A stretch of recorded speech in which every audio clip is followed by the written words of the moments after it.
Hello, Wayne Vose. Welcome back to our Profits Unlimited podcast channel. Be sure to find us on Turfs Up Radio. You can go on the web and just simply type in Turfs Up Radio.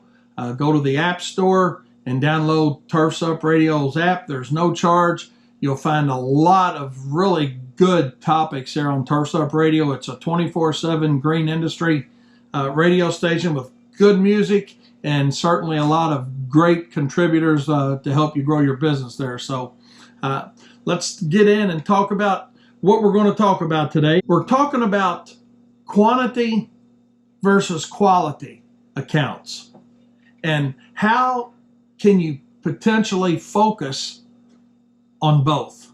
The best case scenario is quantity of quality accounts. And how do we go about doing that? I know it's the time of the year we're sitting here and in the winter and you guys and we're setting goals and thinking about, hey, how big do I want my crew to be this year? Whether you're a one truck operation or a multi-crew company, it all goes back to how big or how many accounts do I want to have? And are those accounts going to be profitable? First 8, 9, 10 years I was in business, we were just going after a quantity of accounts.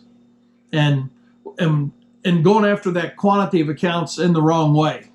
And what I mean by that is quite simply, first thing we didn't understand was why we were charging what we were charging.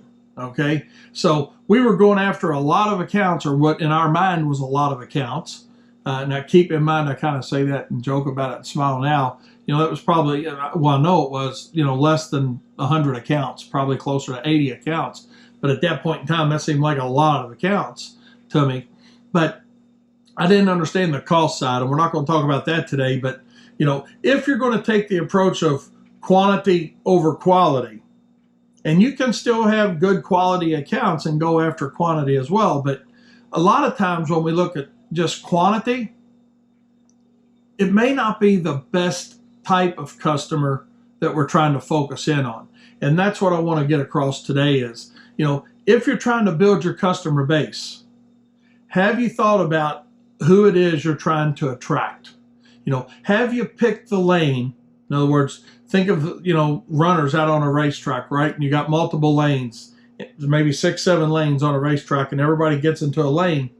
Well, what I found myself doing was some days I was on the inside lane, some days I'm on the outside lane, and I was constantly in flux of running around with my arms wide open like this, trying to scoop up everybody from the little old lady on Social Security, and I say that with all due respect, to a nice quality account. But I could get a whole lot more of these little old ladies on Social Security or fixed incomes than I could find good quality commercial accounts, but I had a whole lot more confidence going after the quantity side.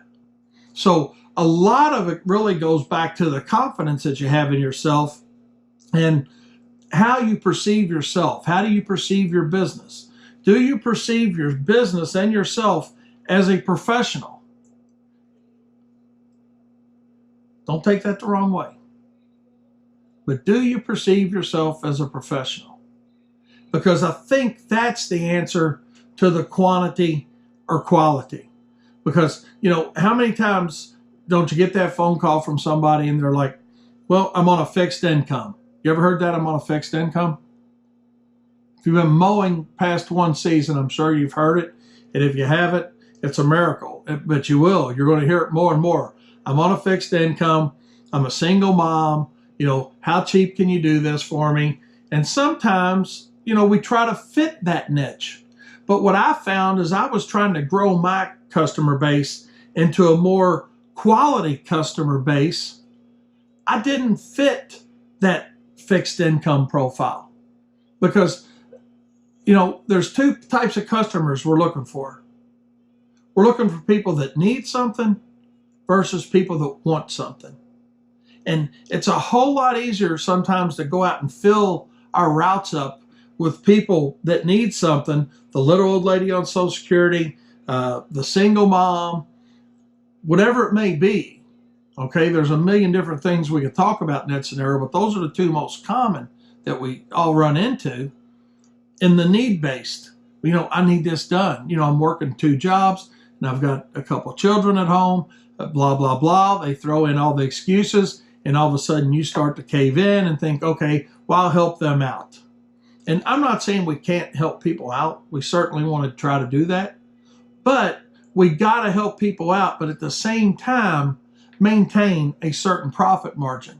So if you're looking at the answer of being, hey, what do I want to do? Do I want to go after a niche specific quality account and or try to fill those with the quantity of quality accounts? Or am I just, well, sometimes the mindset becomes, well, I'm just trying to build my business. So I'll build my business one way and I'll try to focus the other way. Well, then you get this going. It's that seesaw, right? All of a sudden what happens is you got a whole lot of work on the quantity side that may not be the best type of business that you need. And when that quality account comes along, you don't have room for it. So I just suggest that you take a closer look at it now. The smaller your company is, the easier the transition is to look for good quality accounts of people that want to hire a lawn service, a mowing contractor, okay? But they don't necessarily need a mowing service because the person that wants it is willing to pay a little more for it. Anything, whether it's mowing or think of yourself, things you like. If you want something, you're willing to pay a little more for it sometimes. Look for that same type of customer. Somebody that wants to have their yard cut because you know what? They got kids they got to take to soccer. They like to go to the lake, or they like to go hunting, or they like to do whatever it is they like to do on their free time.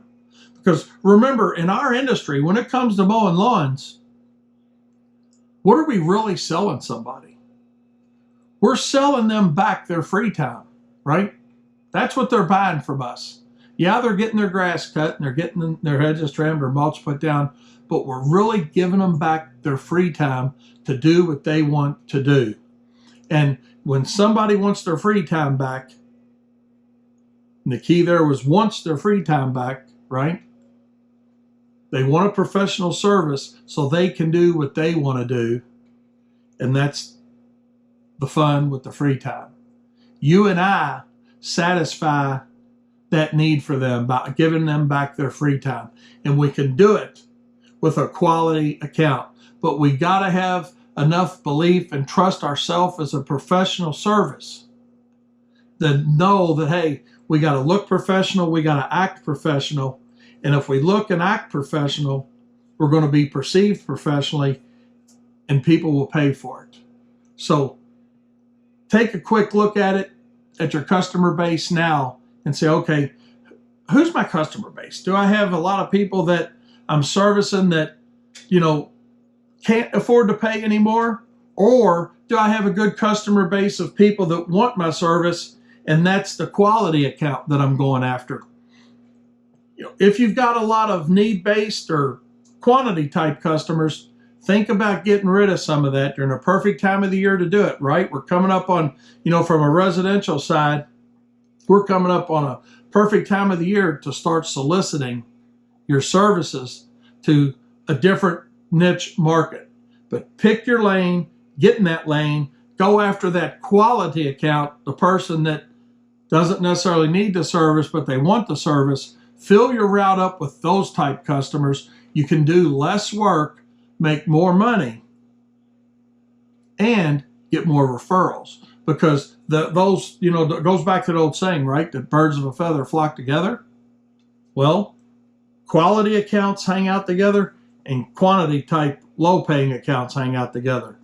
If you're spending all your time with low paying accounts, you're going to get more low paying referrals. If you're spending more of your time with a higher quality account, yeah, the expectation level might be a little bit higher, but you know what? They're paying more. So raise with them. Raise your level of professionalism. Deliver a more professional product. They'll be willing to pay for it. You're doing less work, making more money, and that's what it's all about. You've got a better company built with better quality accounts. They're more loyal accounts. A lot of times those quantity accounts, hey, they hired you because you were cheaper. They'll fire you when somebody comes along cheaper. But if you've got a good route full of customers that are quality-based customers and they want professionalism, they want somebody that shows up on time, they want somebody that calls them back, then guess what? They're hanging out with those type of people. They're referring those type of clientele to you, and they're willing to pay a little more for it. And at the end of the day, you're more successful and you're more profitable. And remember, profit is not a dirty word.